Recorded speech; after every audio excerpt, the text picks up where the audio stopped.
really very surprising. Right, just hold your thoughts. I'm sorry to interrupt. We have the highlights of the Tianjin declaration. Swati Joshi, our colleague who's in Tianjin, has sent us this.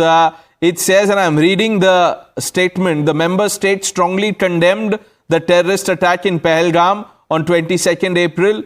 They expressed their deepest sympathy and condolences to the families of the dead and the wounded. They further stated that perpetrators, organizers, sponsors of such attacks must be brought to justice. The member states, while reaffirming their firm commitment to the fight against terror, separatism and extremism, stressed the inadmissibility of the attempts to use terrorists, separatists and extremist groups for mercenary purposes. They recognize the leading role of sovereign states and their competent authorities in countering terrorist and extremist threats. The member states strongly condemn terrorism in all its forms and manifestations, stress that the double standards in the fight against terror is unacceptable, and call on international community to combat terror. So Sushant Sareen was right. You know, this is that statement that we were expecting.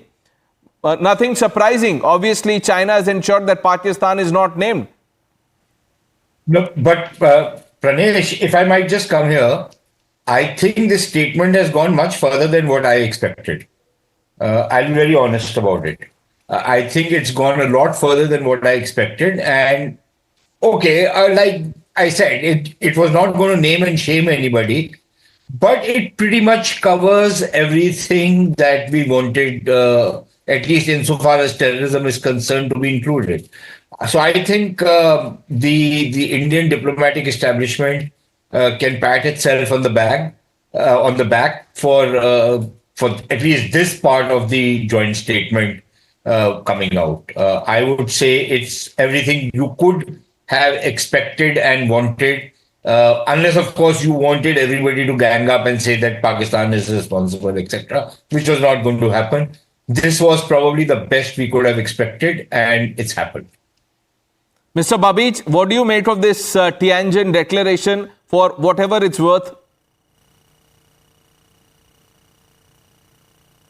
Are you asking me? I'm sorry, is the question to me? Yes, sir. Yes, sir. That's for you. Okay.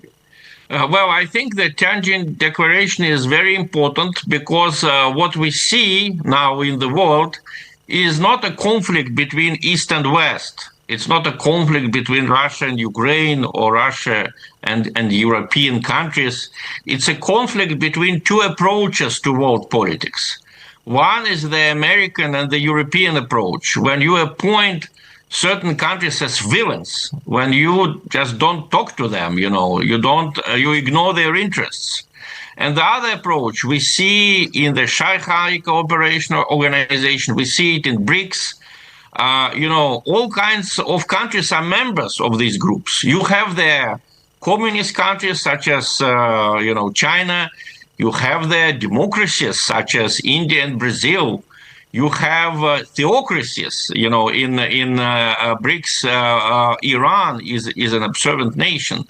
So, there is Egypt, there is Ethiopia. So all kinds of countries are members. No one is teaching, no one is lecturing other members how they should behave. This is one approach. The other one is the Western approach. When you declare certain countries democracies and they're good, and you declare other countries autocracies, and anything goes against them. This is simply dangerous. In the 21st century, this doesn't work. So the message, I think, from Tianjin, the message that we read in this declaration is respect all countries, Do not break international law. It was the West, after all, who continuously has been breaking international law, at least since the early 90s. The attack on Yugoslavia was not sanctioned by the UN.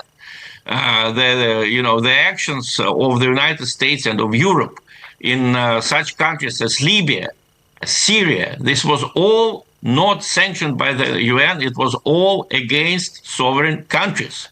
Whatever we think about the regimes that existed in Libya or in Syria or in Yugoslavia, the way the West treated them is unacceptable. So this is the message that we hear from Tianjin, And I think historical experience teaches us that the more inclusive approach will prevail. Let me remind you, during the Second World War, the Nazi bloc was united, and it was opposed by a motley crew coalition of communists, American Democrats, such as Mr. Roosevelt, British imperialists, such as Mr. Churchill, and suddenly the motley crew won. The same thing during the Cold War, The Soviet bloc was much more united than the Western, I would say, constellation of countries. In the Soviet bloc, you had politburos, you had discipline, you had roughly similar political systems everywhere.